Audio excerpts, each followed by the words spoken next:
김찬용의 다정한 미술관.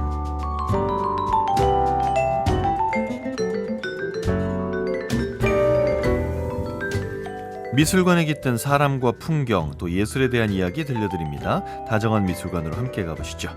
오늘도 김찬용 돈스트님 함께합니다. 어서 오세요. 안녕하세요. 반갑습니다. 자, 지난 시간에는 장 미셸 바스키아의 작품 만나봤습니다. 왕관 그림이 아주 인상적이고 또 기억에 남더라고요. 네네. 오늘은 새해와 어울리는 주제를 준비해 오셨다고요? 네, 연말에는 아무래도 좀 에너제틱하고 화려한 예술가이기도 해서 바스키아를 좀 소개해드렸다면 새해는 좀 제 개인의 성향이긴 한데요. 조금 오호. 더 약간 차분하고 사색적인 작품을 보셔도 좋지 않을까 싶어서 네네. 지금 김환기 화백을 만나보려고 하고요. 사실 지금 부암동에 위치해 있는 환기미술관에서 2월 1일까지 심상의 풍경 늘 생각하라 뭔지 모르는 것을 이란 전시가 진행되고 있기 때문에 지금 가시면 김환기 화백의 작품을 좀 제대로 보실 수 있을 것 같습니다. 부암동의 환기미술관은 그 앞을 걸어 다니기만 했지 들어가 본 적이 없어서 네. 전시 제목이 정말 좋네요. 늘 생각하라. 뭔지 모르는 것을. 뭔지 모르는 것을 생각한다는 게 아주 독특합니다. 네. 그 환기 화백 작품도 사실 좀 그런 느낌이 있어서요. 네네. 보면은 뭔지 모르겠지만 계속 보고 있다 보면은 빠져들고 그런 사색과 사유를 통해서 좀 약간 자신을 만나거나 혹은 시대를 한번 좀 돌아보게 되는 그런 경험을 하게 되는 것 같아서 그게 또 새해하고 참 잘 맞지 않나 싶어서 추천드리고 싶었습니다. 근데 부암동에 이게 딱 있는 게 되게 특이하긴 하더라고요. 네네. 어떻게 생긴 곳입니까? 부암동 자체가 사실 서울 안에서도 되게 좀 고즈넉하고 조용한 동네로 유명하잖아요. 조용하죠. 네, 사실 여기가 미술관이 처음 지어질 때 고 이제 김양한 여사 그 김환기 네. 화백의 부인분께서 네네. 환기 선생님 먼저 세상을 떠난 이후에 미술관을 지을 터를 좀 보고 다니셨었다라고 하고요. 근데 두 분이 성북동에 사실 때 같이 사셨던 공간을 워낙 또 김환기 화백이 생전에 좋아하셨어가지고 네. 성북동에서는 터를 찾지 못했고 부암동에 닮은 공간, 이 닮은 터를 찾으셔가지고 미술관을 1991년에 개관하게 됐었던 거고요. 이게 올해로는 어느덧 횟수가 35년째가 되었기 때문에 이제는 그 부암동 하면 보통 그 지역의 랜드마크와 같은 공간으로 손에 꼽히는 곳이 환기미술관이다라고 생각해 주시면 좋을 것 같습니다. 상당히 오래됐네요. 91년에 개관이면. 그렇죠. 근데 그럼에도 불구하고 그 애호가 분들만 가시고 생각보다 막 그 복잡한 미술관은 아니어가지고 언제 가도 되게 좀 그 동네의 모습처럼 조용히 즐기실 수 있는 곳이기도 합니다. 저만 해도 그 앞을 수도 없이 왔다 갔다 했는데 이 미술관은 들어가 본 적이 없으니까. 그렇죠. 네. 막상 잘 안 들어가시더라고요. 앞에 이제 맛집들 많이 가시고. 사실 처음에는 환기미술관이라는 이름을 듣고 그 환기가 그 환기인지도 몰랐어요. 그렇죠. 성을 빼고 그렇게 붙여놨다 보니까 네네네네. 또 네, 맞습니다. 그래서 나중에 알고 내가 그런 데를 맨날 지나다니면서 안 들어갔었네? 라고 생각을 했었습니다. 자, 이 특별전을 2월 1일까지 한다라고 하셨는데 이게 원래는 12월 31일까지였는데 연장된 거라면서요? 네, 맞습니다. 실제로 환기미술관이 그 김환기 화백 작품을 좋은 걸 워낙 많이 가지고 있다 보니까 보통 뭐 3달에서 길면 5달 정도 텀으로 새로운 전시들을 계속 선보이고 또 그 모든 전시가 다 좋았다는 평을 많이 받았었는데요.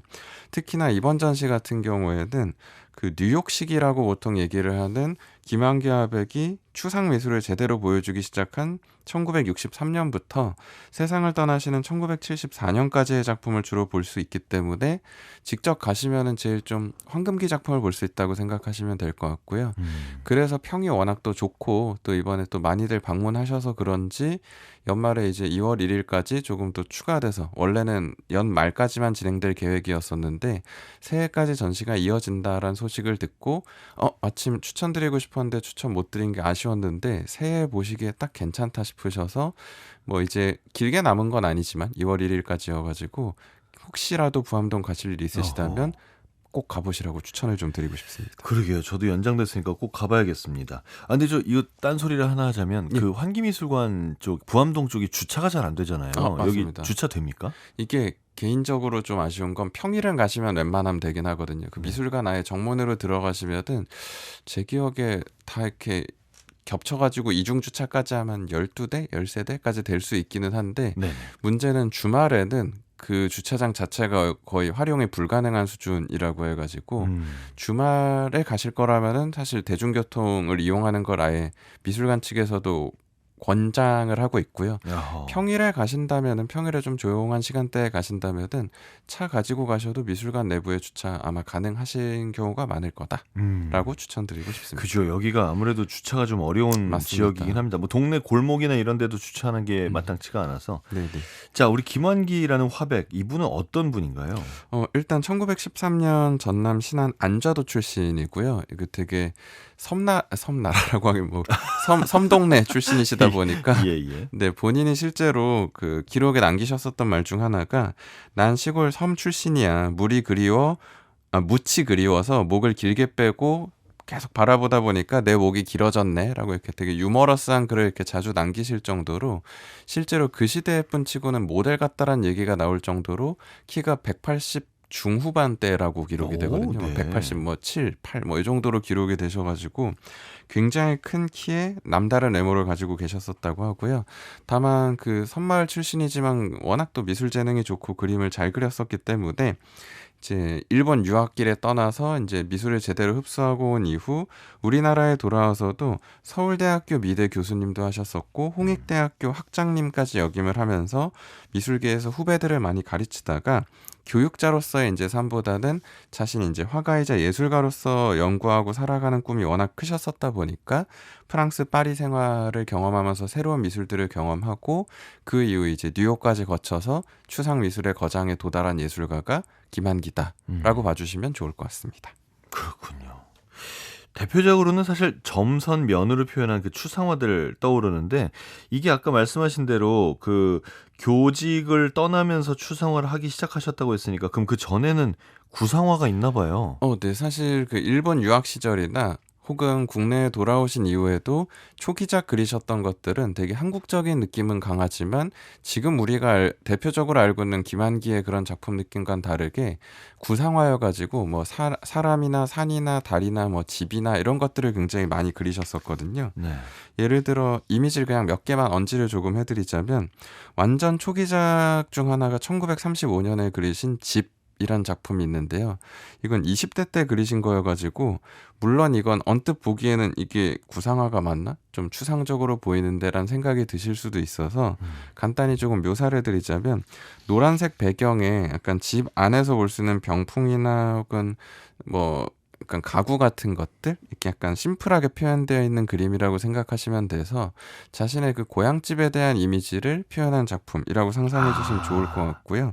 이게 고향집이었겠군요. 네, 그리고 이게 또 1950년대에 제작한 초가집이란 작품 반대로 또 밖에서 보는 시선을 가지고 있는데 실제로 김환기 화백 같은 경우에는 자기가 이제 친구들이 이 당시엔 이제 뭐 새로운 양옥 건축이 워낙 유행할 때다 보니까 집 짓는다, 집 구한다 하면 양옥에 살란 얘기를 많이 했지만 막상 자기는 계속 살고 살아가다 보니까 편한 건 양옥이 편할지 몰라도 자기는 한옥이 좋고 한식주택에서 꼭 살아가는 게 자기 삶에 더 맞다라고 얘기하셨을 정도로 또 말씀드린 어린 시절 살았던 그 집에 대한 기억과 추억이 굉장히 강하신 것 같아서 초가집이란 작품은 역시나 이걸 또 외부에서 본 작품라고 생각하시면 좋을 것 같고요. 근데 이 지금 초가집 그림 제가 보고 있는데 예.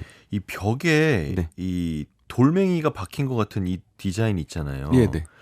이게 일반적인가요? 일반적인 건축 디자인이라고 할 수는 없을 것 같기는 한데요. 이건 아마 그 섬 마을의 건축적 특성일 수는 있을 것 같은데 시각적으로 봤을 때는 이 표현이 곧 소개해드리긴 할 텐데 추상 그림 그릴 때 이런 약간 돌 박혀 있는 것처럼 좀 독특한 색을 막 퍼뜨리면서 그리시거든요. 이게 아마 동네에서 보셨던 그런 풍경이나 경험이 녹아내린 게 아닐까라고 예상은 한번 해볼 수 있지 않을까 싶고요. 그와 더불어서 사실 완전 추상이 시작되기 직전에 1960년대 이제 그 40대 하셨던 작품 중에 국립현대미술관에서 전시되면서 아마 좀 많이 보셨을 수도 있는 여인들과 항아리란 작품이 있는데요. 이거는 가로 길이만 5m 50cm가 넘을 거고요. 와. 세로 길이가 거의 3m에 2m 80 몇 cm에 달하는 작품이기 때문에 굉장히 큰 작품이거든요. 근데 보시면은 이제 여인들이 등장하고 특히나 김한기 화백이 굉장히 그 미감 좋다고 사랑했었다는 다랑아리가 또 등장하고 색감도 되게 포근하고 예쁜 색감들로 되어 있어가지고 보는 순간 좀 기분 좋아지는 이런 그림을 그렸던 게 추상을 하기 전에 김한기였다라고 보시면 좋을 것 같습니다. 그러게 진짜 다랑아리가 있네요. 네, 맞습니다. 요즘 와서 뜨기 시작했다고 생각했는데. 실제로 이렇게 달 항아리가 원래는 백자대호라고 그냥 불리던 것들인데 그쵸. 김한기 화백과 더불어서 이 시대에 이제 새롭게 미술하고 비평하시던 분들이 이렇게 둥둥 떠 있는 달덩어리 같다 해서 다랑아리라고 부르던 게 지금은 하나의 약간 거의 정식 명칭처럼 활용되고 그러니까요. 있다라고 네. 보시면 좋을 것 근데 같습니다. 공식 명칭은 백자대호. 네, 맞습니다. 네, 다랑아리가 별명인 거죠. 맞습니다. 더 친숙해요, 근데 다랑아리라는 말이. 근데 진짜 달덩이 같은 그런 좀 독특한 느낌을 가지고 있어서 네. 그 미감을 되게 좋아하셨다고 하더라고요. 이 추상으로 그림이 변하는, 그러니까 원래는 구상이었다가 추상이 되는 네. 이런 화가가 많은가요? 보통은 사실 근데 요즘 현대 미술에서는 시작부터 아예 추상을 해버리시는 작가분들도 많이 계시기는 하거든요. 다만 처음 이렇게 1세대 혹은 이렇게 국내에선 1세대이고 네. 그냥 미술사 안에서 놓고 보더라도 1.5, 2세대에 해당하는 이런 추상 예술가들은 보통 처음 배울 때는 구상으로 배우는 경우가 대다수이고 작품 활동하실 때도 구상을 먼저 그리시다가 추상으로 넘어가시는 경우가 오히려 절대 다수다라고 보시면 좋을 것 같습니다. 그렇군요. 이 김한기 작가님은 그러면 뭐 혹시 계기라든지 뭐 이런 게 있었습니까? 근데 일반적으로 기록이 되고 있는 건 일본 유학하고 국내 활동하실 무렵만 해도 한국에서 계속 구상화가 유행하고 있었고 사실 우리 이름 또 익숙한 이중섭 화백하고도 3살밖에 차이가 안 나시기 때문에 구상적인 것에 대한 관심으로 연구를 처음엔 더 많이 하셨었거든요. 네. 근데 본인이 이제 말씀드린 제자들 가르치다가 내가 좀 더 새로운 예술적인 신예술의 영감을 받아야겠다 하고 프랑스 파리를 먼저 경험하신 이후에 이런 추상적으로 변화되는 것에 대한 호기심이 처음에 일단 생기셨었다라고 봐주시면 좋을 것 같고요. 완전 추상으로 넘어가시기 직전에 1963년에 그 상파울로 비엔날레가 있었고요. 여기 이제 한국 예술가 대표 중 한 명으로서 여기 참여를 하게 되셨었는데 여기에 가셨다가 이제 고틀리브라고 미국 추상 예술가의 작품이 최고상을 받게 되거든요. 네. 근데 이걸 보면서 영향을 받았다기보다는 아마 기록상으로는 보통 그렇게 소개됩니다. 김한기 화백 입장에서는 저거 충분히 해볼만 하겠는데 나도 얼마든지 저런 신예술의 경향 안에서도 그 가볍게 얘기하자면 비벼볼만 하겠는데 이런 오히려 자극을 받으셔가지고 그 길로 원래는 국내로 돌아왔어야 되는데 국내로 돌아오지 않고 뉴욕으로 떠나버리셨었다라고 하고요. 브라질에서요? 네, 이게 김양한 여사 입장에선 좀 놀라운 일이셨을 수도 있을 것 같은 게. 뭘 돌아오겠다고 하고 안 돌아온 거 아니에요? 짐도 다 싸가지도 않았을 텐데. 그렇죠. 비엔날레 갔다 올게 하고 가셨다가 근데 나 이거 좀 미술을 봐야 될 것 같아 하고 이제 방향을 틀어가지고 뉴욕으로 가신 거죠. 와, 즉흥적이시네. 그 네. 당시에는 또 이제 2차 세계대전 이후에 미술 그 패권의 중앙 흐름이 이제 파리에서 뉴욕으로 좀 넘어와 있는 상태였었다 보니까 미국 추상이라고도 얘기하는 추상 표현주의라는 장르가 그때 한창 좀 그 미술사 중심에 자리 잡고 있었거든요. 네네. 그 흐름 속에 던져진 게 또 김한기 화백이었었다 보니까 그 흐름 안에서 추상을 만들어냈다라고 보시면 되고요. 다만 조금 특이한 건 처음 갔을 때는 최대한 그 유행을 오히려 안 보려고 노력했다고 기록이 되더라고요. 혹시나 이제 영향을 너무 과하게 받아가지고 그런 유사한 것들을 그리려고 할까 싶으셔가지고 그 변화의 동향 정도는 알고 있었지만 그 안에서 자신만의 것, 한국적인 것을 찾고자 노력한 끝에 도달한 게 김한기의 추상이다. 라고 봐주시면 좋을 것 같습니다. 야, 이렇게 자기만의 것을 찾기 위해서 유행을 안 보려고 노력한다. 이것도 진짜 쉬운 일은 아닌데 말이죠. 맞습니다. 그럼 이때의 작품들은 어떤 게 있습니까? 일단 구상에서 추상으로 넘어가는 과도기의 작품으로 하나 좀 추천드리고 싶은 건 1957년에 제작한 매화와 항아리라는 작품이 있거든요. 네. 이 작품도 앞서 잠깐 언제했었던 것처럼 그 둥둥 떠 있는 것 같은 달항아리가 진짜 배경에 달처럼 좀 떠 있는 느낌으로 그려져 있어서 배경이 푸른색으로 그냥 쭉 칠해져 있기 때문에 이게 뭔가 약간 3차원적인 실제 공간을 그렸다는 느낌보다는 어떻게 보면 뭐 하늘 같기도 하고 물속이나 바다 같기도 한 공간에 김한기 화백이 좋아하는 것들로 채워져 있다고 보시면 좋을 것 같고요.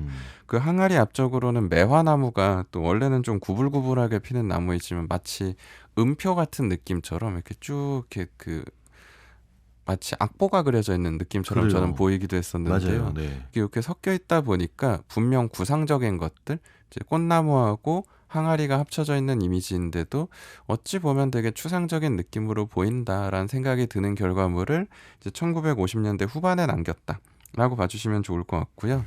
다만 이번에 만약에 환기미술관 방문하신다면 미술관에서 직접 보실 수 있는 작품으로 좀 추천드리고 싶은 건 1968년에 제작한 써니라는 작품이 있는데요. 네.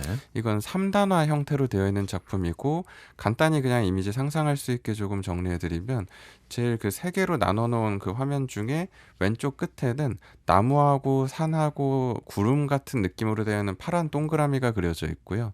가운데는 노란색으로 그려진 나뭇잎 같은 낙엽 모양하고 하트 모양의 나뭇잎 같은 모양이 있고요. 제일 오른쪽 끝에는 그게 간단한 색 점으로만 변해 있는 모습으로 또 그려져 있거든요.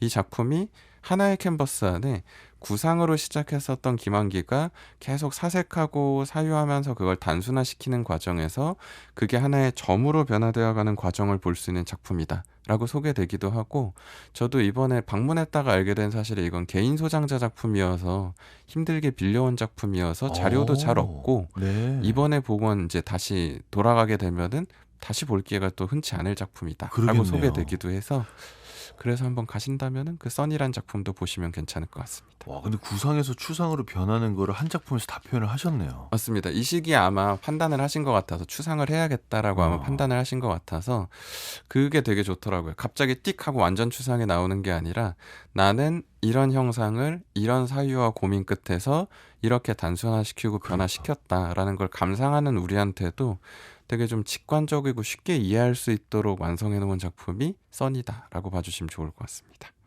그 점화라고 하지 않습니까? 맞습니다. 이 점화는 구체적으로 어떻게 그리는 건가요? 점화라는 기법이 그 쉽게 얘기하자면은 그냥 색이 캔버스에 배게 만드는 기법이라고 보통 얘기를 하는데요. 생각해 보시면 사실 과거에 우리가 그림 그린다라고 얘기하면은 이젤이라는 데 캔버스 같은 거 올려놓고 인간과 캔버스가 이제 수직으로 서로 마주보는 상태에서 대립하는 듯한 느낌으로 그림을 그리게 되어 그렇죠, 있거든요. 그렇죠. 네. 근데 김환기 화백은 이걸 이제 작업대 위에다가 눕혀놓고 수평적으로 눕혀놓고 묽게 만든 물감을 천천히 붓을 대고 있으면은 캔버스 천에 색이 하나하나 이제 배어 들어가게 되고 그 점들 주변으로 이제 테두리 선을 이렇게 채워줘가지고, 이게 물론 저도 이건 큐레이터님 얘기를 듣고 알았는데 테두리 선을 먼저 그어놓고 점을 채운 경우도 있었다고 하고요. 아, 점을 먼저 찍고 테두리 선을 이제 채워주시는 경우 또한 있었다라고 얘기는 하시는데요. 그 점들이 하나하나 쌓여가면서 이제 무수히 채워져 나가게 되고 그 점이 마치 반짝이는 별이나 혹은 하나의 뭐 우주 같은 느낌으로 추상을 만들어내는 게 김환기의 점화 기법이다라고 생각해 주시면 좋을 것 같습니다. 아, 붓을 캔버스에 칠하는 게 아니라 네. 가만히 대고 색이 배어 나오게 하는 거예요? 맞습니다. 이게 흡수되게 하는 느낌이어가지고 그래서 색이 되게 투명하고 오묘한 게, 사실 이게 그 먹 쓰는 거하고 되게 닮아 있거든요. 근데 막상 재료는 그 느낌 들었어요, 지금. 네, 근데 재료는 서양화 재료를 쓰시는 게 그죠. 특이한 한지도 아니고. 맞습니다, 네, 맞습니다. 네. 그게 되게 한국적이라는 평가를 받는 게, 아, 그 당시 이제 미국에서 활동하는 다수의 예술가들은 그나마 좀 투명하게 그리던 마크 로스코 이런 예술가들마저도 되게 여러 겹 쌓아 올리고 하다 보니까 막상 전성기 작품 가까이 가서 보면 되게 채도도 높고 좀 두껍게 쌓아 올려 있어서 좀 갈라진 경우도 있고 이런 경우가 많은데, 김환기 화백은 진짜 묽게 만든 물감을 천천히 그리고 하나하나 흡수되게끔 만들어 놨다 보니까 뭔가 되게 색이 강한 듯 하면서도 가까이서 보다 보면 좀 투명한 느낌을 가지고 있는 게 김환기 화백의 색채다라고 봐주시면 좋을 것 같습니다. 아주 독특하겠습니다. 그 시대의 미술 가운데서도. 맞습니다. 자, 음악 듣고 계속 얘기하겠습니다. 김환기 선생님께서 베토벤과 바흐를 즐겨 들었다고 합니다. 아주 클래식 애호가셨다는데 그런 의미에서 우리도 이 곡을 함께 감상해 보시죠. 베토벤 피아노 소나타 30번 마장조 작품 번호 109 109번 1악장입니다. 보리스 길트브루크의 피아노 연주입니다.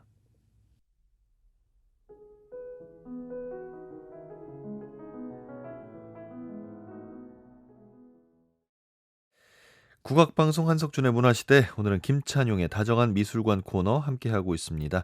김환기 화백에 대해서 얘기 나누고 있습니다. 자, 구상에서 추상으로 변화한 김환기 화백의 작품 세계를 이제 얘기를 하고 있는데 점화 작품 중에 대표적인 거 좀 소개해 주시죠. 네, 아마 김한기화백에게 조금만 관심 있으시면 들어보셨을 만한 작품이 어디서 무엇이 되어 다시 만나랴라는 이제 연작이 있고요. 이게 실제로 제1회 한국미술대상, 우리나라 어찌 보면 제일 권위 있는 미술상이 시작됐었던 그 첫 번째에 대상을 받았던 작품으로 유명하고요. 이게 실제로 본인 친구셨었던 김광섭 시인의 시 저녁의 마지막 구절을 이제 제목에 인용한 작품이어가지고, 타지에서 워낙 오래 생활하셨던 예술가이다 보니까 그곳에서 이제 고향 그리워하면서 이제 보통 글로 소개되는 게 본인 남기신 글이다 보니까 고향 생각하면서 한 점, 친구 생각하면서 한 점, 내가 좋아하는 달을 생각하면서 한 점, 이런 식으로 하나하나 거의 수양하듯이 쭉 찍어 나가다 보니까 거대한 캔버스가 다 이 푸른색 점으로 가득 차버렸고, 이제 감상하시는 분들도 특히 공감력 좋으신 분들은 작품 앞에 서 있다 보면 그 자체로도 압도적이지만 이걸 찍으면서 고국을 그리워했었을 그 거장의 약간 모습을 상상하게 되면 더 약간 마음을 움직이는 작품으로 많이 평가받고요. 이게 6, 7전 정도 시리즈가 제작됐다라고 저도 전달을 받았었는데, 그중 지금 2점이 또 국내 그 한기미술관에 전시가 되고 있다라고 보시면 될 것 같습니다. 이번 전시회예요? 맞습니다. 가시면 오. 보실 수 있습니다. 그거 너무 좋은데요? 네, 실제로 가서 보시면 진짜 색 너무 예쁩니다. 이거 사이즈가 큰가요? 네, 이게 정확한 사이즈는 제가 다시 체크해야 될 것 같긴 한데 아마 2m 후반대일 겁니다. 세로 와, 길이가. 거의 벽이네 그러면. 네, 맞습니다. 그래서 처음에는 사실 조금 더 크게 한 것도 그 이번 전시 가시면 있는데, 그걸 하다가 크기를 조금 줄인 이유가 너무 커가지고 웬만한 이런 공간 나올 때 그 문에 계속 걸리고 하는 바람에 작품을 뜯어서 말고 이런 약간 번거로움이 계속 발생해서 작업실에서 이제 작품 뺄 때 걸리지 않는 딱 그 사이즈에 맞춰가지고 제작하기 시작하셨다고 하더라고요. 그렇군요. 아니 지금 이제 사진으로 보니까 사실 잘 모르겠는데 이게 만약에 정말 큰 사이즈라면 네. 진짜 압도될 것 같은 느낌이 있습니다. 그쵸. 지금 등 뒤에 있는 저 벽 전체 채우는 그러니까요. 사이즈 정도는 다 되는 네. 거여서 그냥 뭔가 진짜 파란색 별이 빛나는 듯한 그런 느낌으로 보실 수 있을 것 같습니다. 이 친구인 김광섭 시인의 시 저녁의 마지막 구절, 어디서 무엇이 되어 다시 만나랴, 여기서 제목을 따왔다고 하는데 이제 제목을 따올 정도로 아주 가까운 사이였나 봐요. 네, 실제로 김한기화백이 그 김광석 시인하고 되게 긴밀하게 친한 사이였었다라고 하고요. 그러다 보니 혹시라도 낯서실 수 있을 것 같아서 시 내용을 간단하게 좀 읽어드리면, 저렇게 많은 별 중에서 별 하나가 나를 나려다본다. 이렇게 많은 사람 중에서 그 별 하나를 쳐다본다.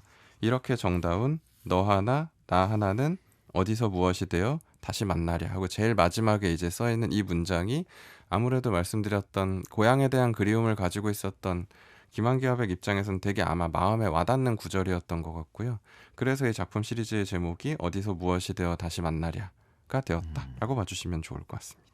그 어디서 무엇이 되어 다시 만나랴라는 구절이 엄청 마음을 움직였나 봅니다. 맞습니다. 네.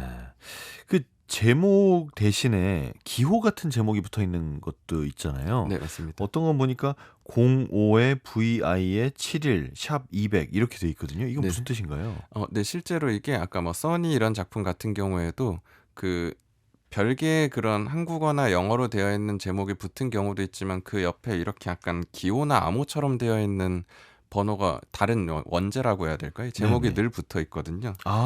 이렇게 우리가 읽기 편한 제목이 있는 작품도 이런 게 있군요. 네, 그 옆에 따로 같이 이제 써 있을 겁니다. 이제 네네네. 이게 이제 어찌 보면 작품 구분을 위한 명확한 원제 표기라고 보시면 되는데, 암호처럼 보이지만 사실은 이게 몇 번째 그림이고 자기 인생에서 몇 번째 그림이고 언제 제작했는지를 표기하시는 거여가지고 제일 뒤쪽부터 읽어내면 되거든요. 샵 200이 200번째로 그린 작품이다 라는 거고, 71이 이제 1971년에 그렸다는 거고, VI 돼 있는 게 이제 6월에 제작하셨다는 거고. 로마자 숫자입니까? 네, 맞습니다. 네네. 그래서 05 되어 있는 게 이제 6월 5일에 그린 거다를 표기하신 거여가지고 김한기화백 작품이 연구하기 되게 좀 좋다라고 평가받는 이유 중 하나가, 예술가들 중에서 막 이제 기록은 대충 막 작가 노트 같은데 남겨놨어도 그게 구체적으로 언제 뭐 시작돼서 언제 뭐 끝났는지 이런 게 명확하지 않은 경우가 되게 많이 있거든요. 그렇죠. 근데 김한기화백은 물론 이 표기가 시작일을 표기한 경우도 있고 끝난 일을 표기한 경우도 있다라고 또 저도 이번에 가서 얘기를 듣고 알게 되긴 했는데 네네.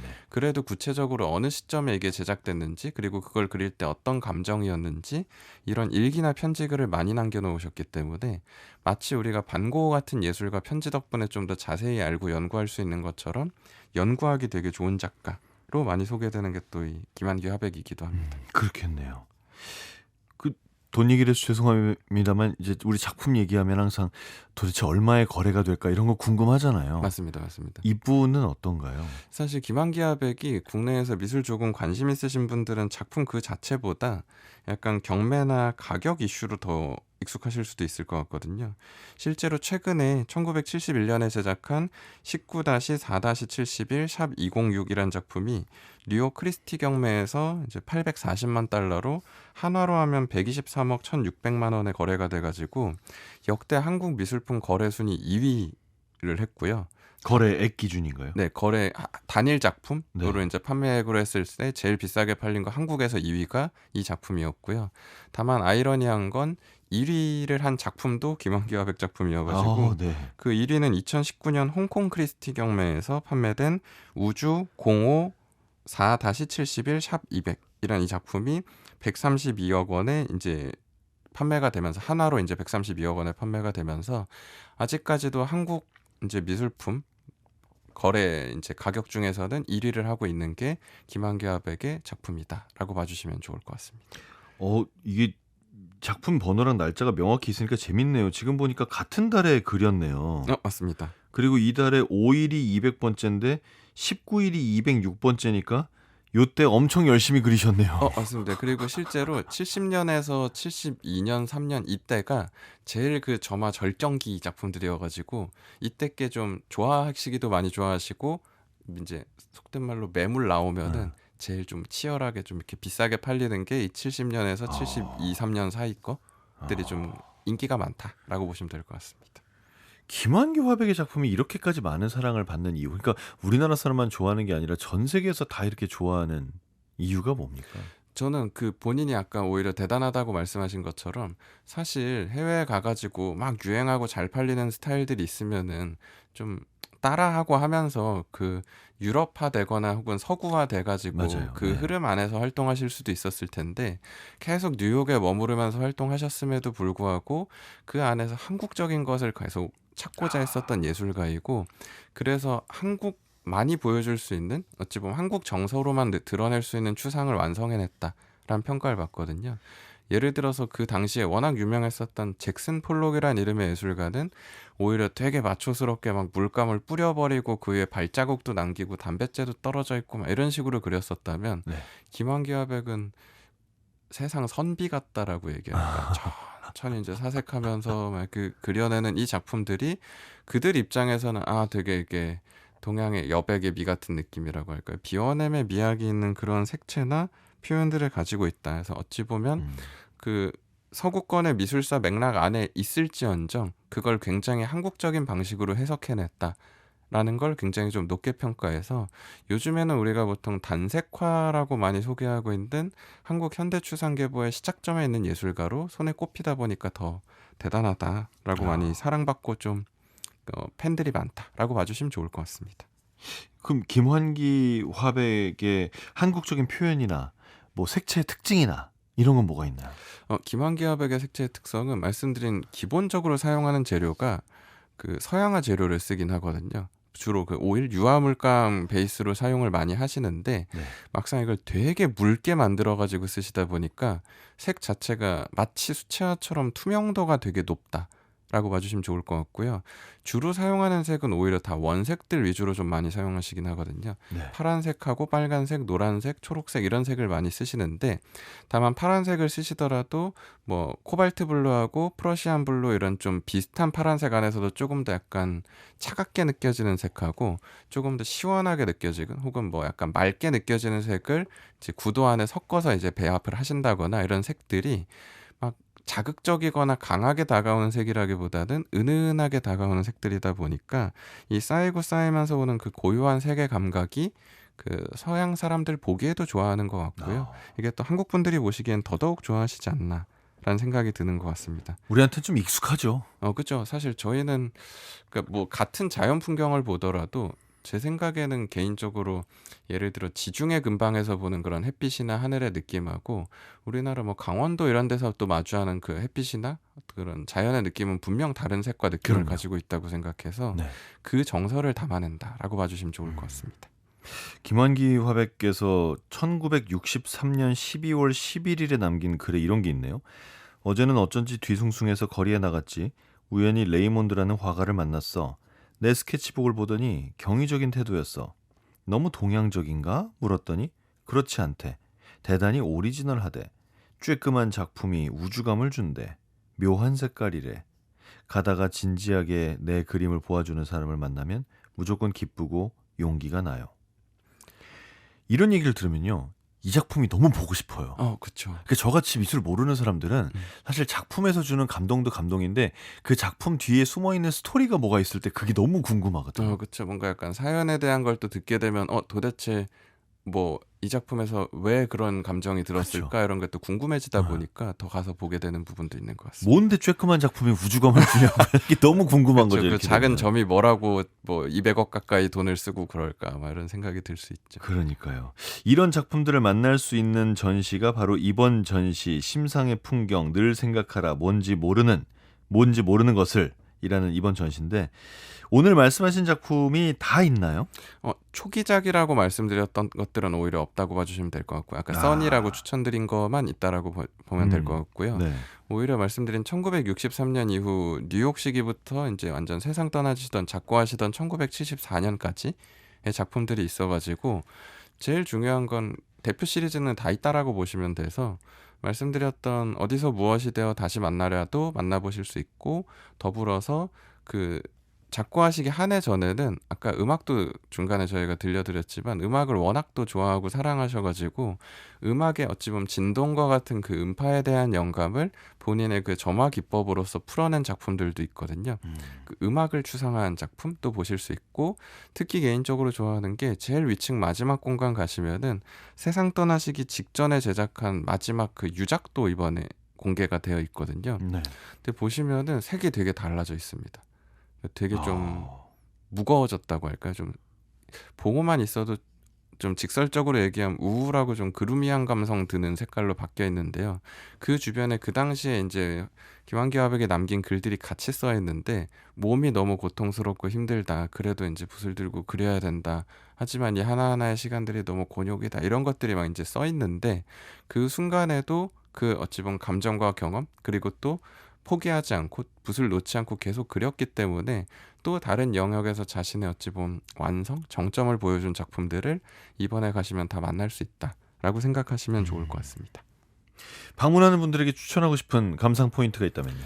그 글들을 워낙 많이 남기셨다 보니까 들리는 방이란 이름으로 저희 또 한석준 아나운서님처럼 네네, 되게 네. 목소리 좋은 성우분께서 그걸 김환기 화백이 직접 읽어주듯이 낭독하는 방이 있거든요. 네. 그 어두운 방에 들어가서 가만히 서서 그것만 듣고 있어도 오히려 아까 그림 뒤에 어떤 감정으로 이런 거 그렸을까 이런 이야기가 또 호기심을 자극한다라고 얘기하는 것처럼 몰입하실 수 있을 것 같고요. 아까 그 유작이 있는 방에는 생활하셨던 작업실 공간도 재현이 되어 있어서 훨씬 좀 더 친밀하고 생동감 있게 보실 수 있는 포인트들이 있을 것 같습니다. 혹시 이 명작들을 보면 요새 사진 찍고 싶어하는 사람도 있지 않습니까? 맞습니다. 그거 가능합니까? 아쉬운 건 이번에 환기미술관은 그 고즈넉한 그 분위기에 오히려 전 어울린다고 생각을 하는데 감상과 몰입에 집중하시라고 내부에서는 사진 촬영이 허용되고 있질 않아가지고 들어가셨을 때는 가능하면은 온전히 작품 보는데 좀 투자하시길 추천드리고요. 그 야외 이제 뭐 크지는 않지만 미술관 주변으로 돌 수 있는 공원하고 별관이 있거든요. 그 주변은 이제 기념 남기시는 건 가능하다 보니까 기념은 밖에서 남기시고 내부에서는 뭐 만지면 절대 안 되는 건 요즘은 너무 당연한 것 같고요. 좀 눈으로 감상하시는데 집중되어 있다라고 보시면 좋을 것 같습니다. 좋습니다.